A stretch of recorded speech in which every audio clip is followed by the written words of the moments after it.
तीन लोक है देह में, रोम रोम में धाम। सतगुरु बिन न पाइए, सत्य सार निज नाम। कबीरदास जी का ये दोहा है जो कि हमें सतगुरु यानी सच्चा गुरु का हमारे जीवन में क्या महत्व होता है और सतगुरु के आने से हमारे जीवन पर क्या प्रभाव पड़ता है, हमारे जीवन में क्या बदलाव आ सकते हैं, उसके बारे में बताता है। कबीरदास जी कहते हैं कि इस मनुष्य के शरीर में ही तीनों लोक समाये हुए हैं और सारे तीर्थ यात्रा, सारे तीर्थ धाम, सारे तीर्थ स्थल मनुष्य के शरीर के रोम रोम में बसे हुए हैं।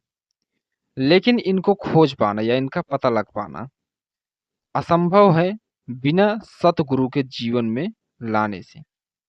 जिसके जीवन में सच्चा गुरु या सत्य को मानने वाला गुरु नहीं आता, उसको ना तो इन तीनों लोग जो शरीर में है जिनकी बात कबीरदास जी कर रहे हैं और रोम रोम में धाम जिनकी बात कर रहे हैं, ये सब चीजें हमें प्रदर्शित नहीं हो सकती, ये सब चीजें हमें दिखाई नहीं दे सकती जब तक कि कोई सच्चा गुरु हमारे जीवन में ना आए।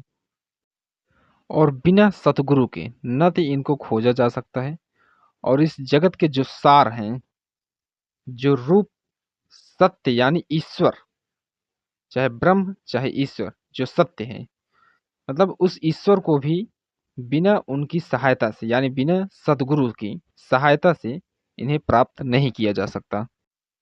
सच्चे गुरु की तलाश हमें करनी चाहिए, लेकिन पहले ये जानना जरूरी है कि सच्चा गुरु होता कौन है।